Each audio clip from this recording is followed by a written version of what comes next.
Well, used to be on the Martha Moxley website that Tom Alessi managed. And I don't have a computer now, so I don't know that it's still on there. But it was on there. And this was a blaring expose of what went on with the Kennedy children, with Ethel's children. Michael, he had lots and lots of problems. But he did in that, I mean, he was crazy about Martha.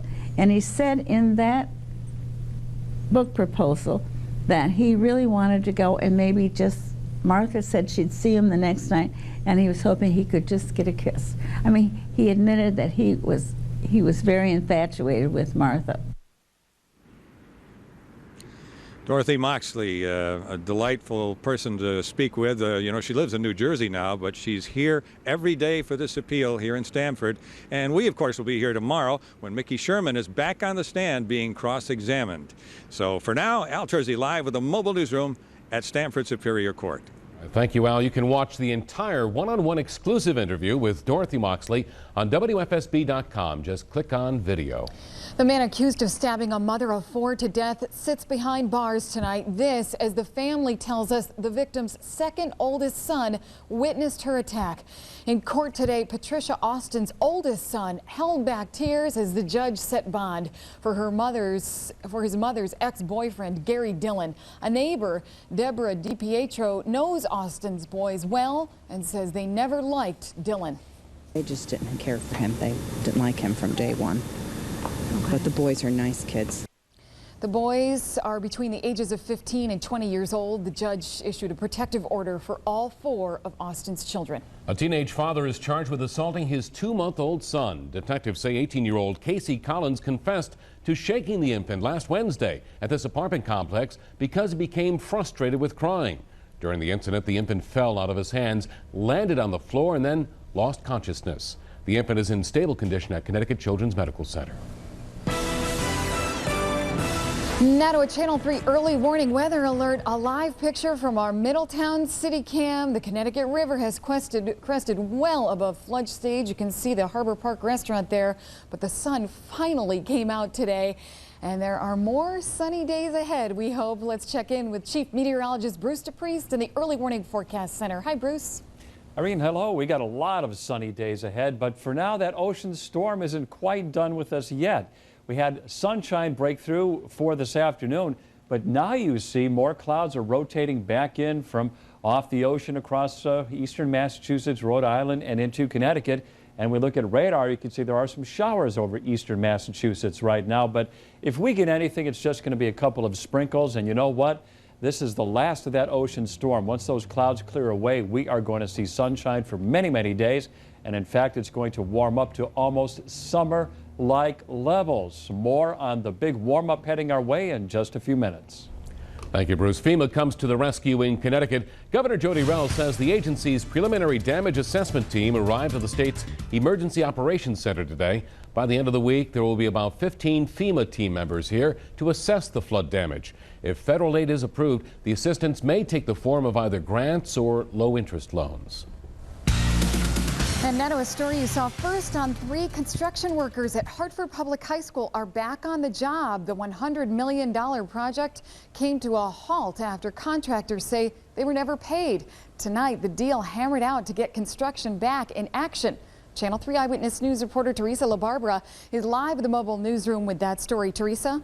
Well, Irene, there are a lot of questions surrounding the construction at Hartford High School, whether it would continue or not. Now, all this after the contractors say they were not paid millions of dollars. Well, today I spoke to both parties involved, and they say everything is back on schedule.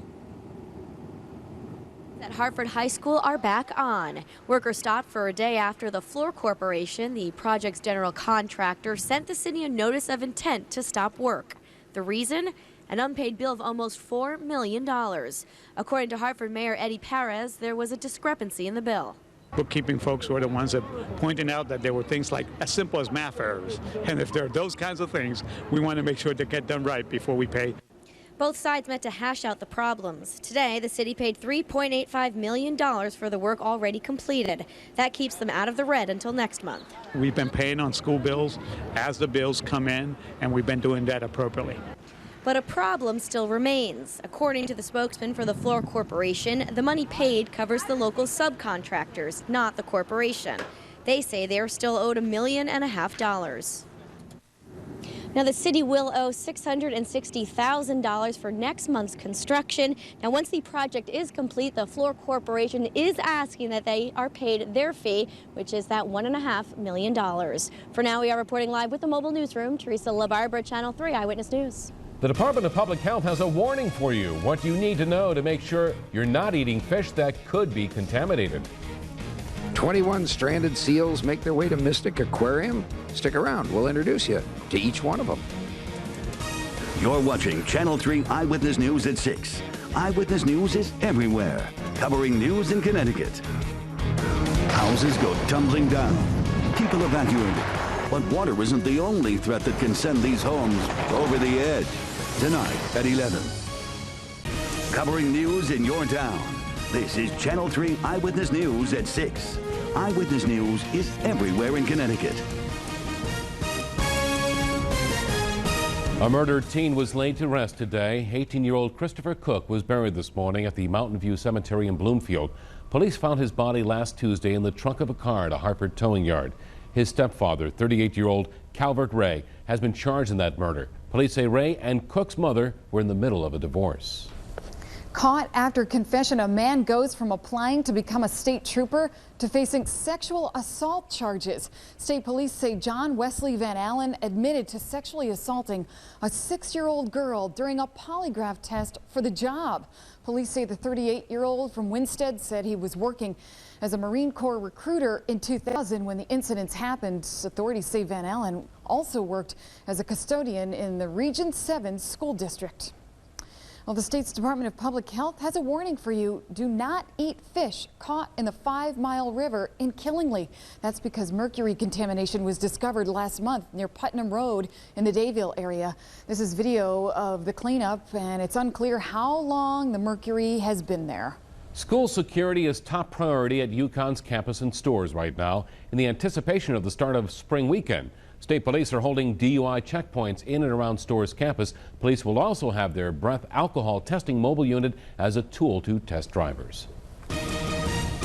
Several seals stranded in different places for different reasons. Now they're calling a place in Connecticut home.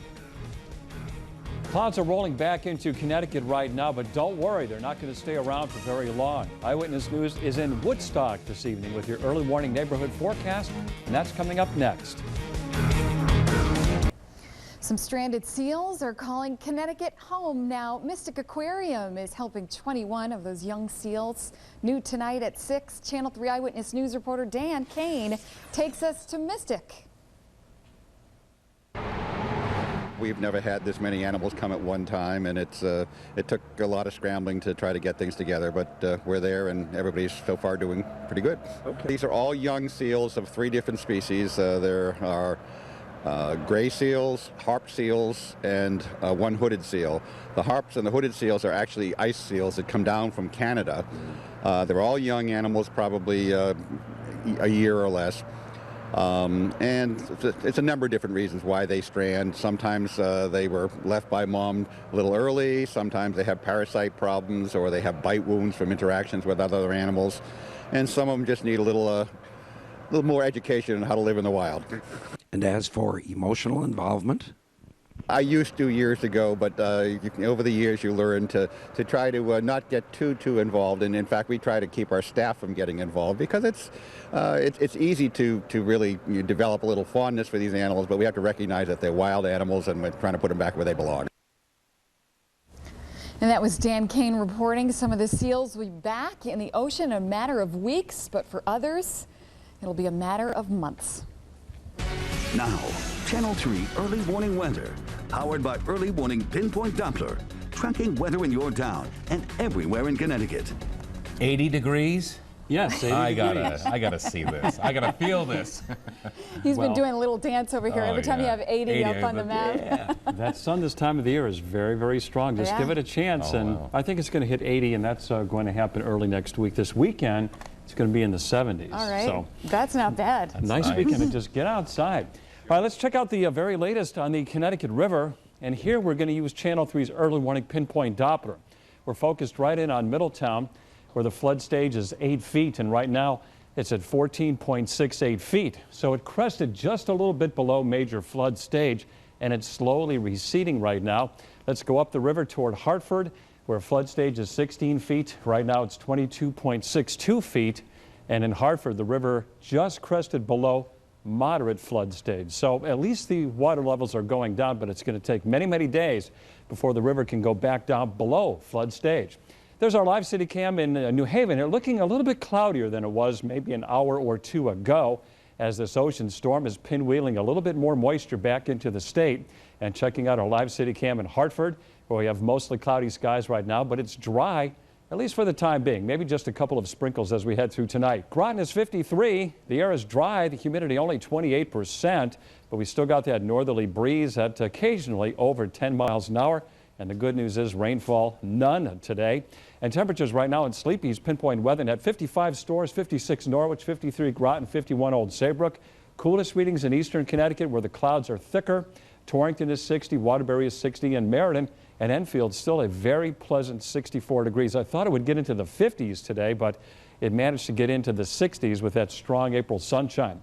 Here's our satellite radar combined. You can see the clouds rotating back on in with a little rain over eastern Massachusetts. Maybe just a sprinkle in Connecticut tonight, but you note that you get up toward Nova Scotia and the clouds break up again. And where our weather is coming from over the next several days is actually from the north, where you can see there's plenty of clear sky from northern New England on up into Canada. And that's where high pressure is centered Friday morning. And that high pressure system is going to build southward right into the United States between Friday and Saturday morning. It's going to stay with us all weekend long, meaning sunny days, a dry northerly breeze, very low humidity, and nice, comfortable temperatures too. All right, here's Channel 3's early warning futurecast, where we show you tomorrow's weather today. Mostly cloudy, 7 o'clock this evening. You saw a little blip of green. That could be a sprinkle in some areas, not everywhere for sure. And then by tomorrow morning, the clouds clear away, and all day tomorrow from 7 a.m. to 7 p.m., our skies stay mainly clear. So it's going to be a gorgeous Friday. 33 in Torrington tonight, 40 in Hartford, Danbury 35, Enfield 36, so 30s to near 40. Let's go town by town and check out your highs for tomorrow. It's worth checking out a lot of towns because everybody is going to enjoy nice weather tomorrow. Kain 62, Hartford 67. Wouldn't be surprised if it got a little bit closer to 70 than that. 66 in Ashford and Willimantic. On into the southern half of the state.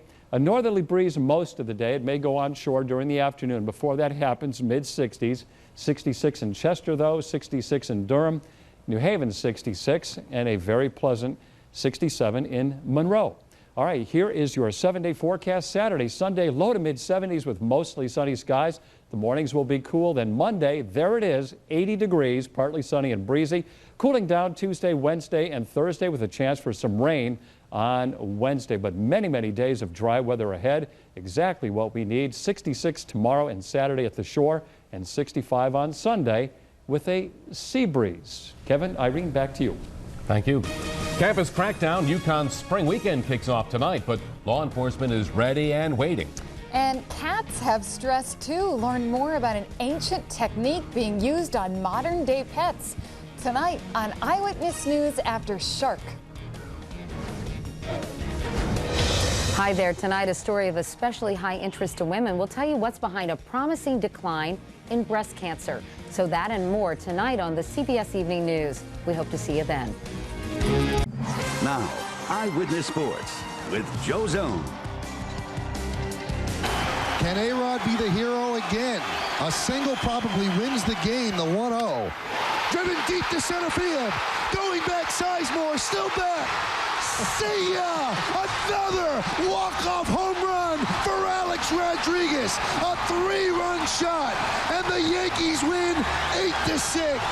Pandemonium in the Bronx. Or as Yankee radio broadcaster John Sterling called it, Yankees win. The Yankees win. Hey, I don't know how the 3-game series in Boston will be any better than this. The Yankees today look like they're dead for sure. The Red Sox come from behind to win their game. They both take care of business before that big showdown tomorrow night. The Yankees trailed 6-2 in the ninth. There were 2 outs. But they get the home run from Josh Phelps. That's 1 run. Then they get RBI singles from Jeter and Abreu to make it 6-5. The only hope is that you can get A-Rod up with a chance. 2 on, hitless in 4 previous at-bats.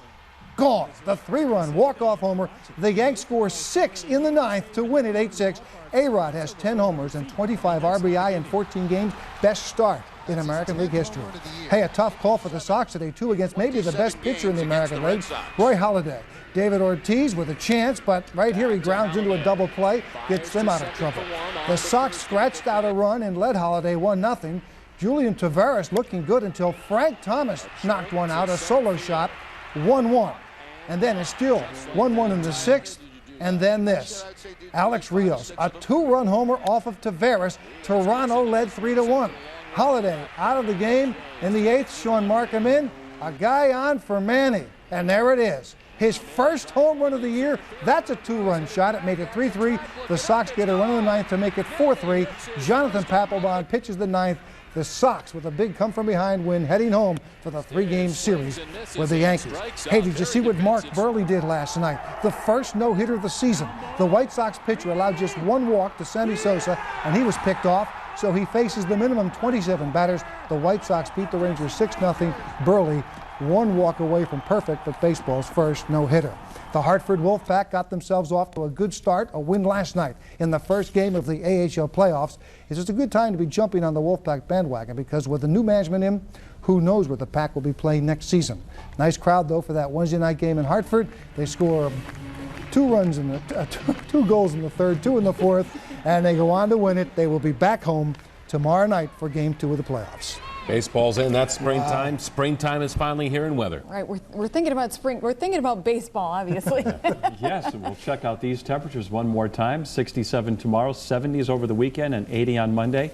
That is baseball weather for sure. All right, Bruce, thanks so much, and thanks so much for spending part of your evening with us here on Channel 3 Eyewitness News. Some of us will be back here at 11, right? Tonight at 11, spring Yukon in stores. Police have a lot of things in stores. See what's happening at 11. Have a good night. Bye-bye. Channel 3 Eyewitness News is always on. For breaking news, early warning weather, and webcasts anytime, go to WFSB.com.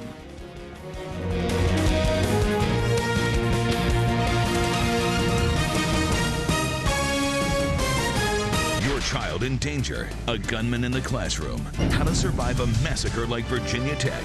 Next Inside Edition. Tonight at 7 on Channel 3, your home for Eyewitness News. Lutzker pinpoints traffic trouble spots. Area, we have reports of a crash, and state police are now en route to. Tells you how to get around them and gives real-time commute conditions. Northbound out by exit 25. Pinpoint traffic every 10 minutes. Tomorrow morning on Channel 3 Eyewitness News. Early warning weather when you want it. Eyewitness News now.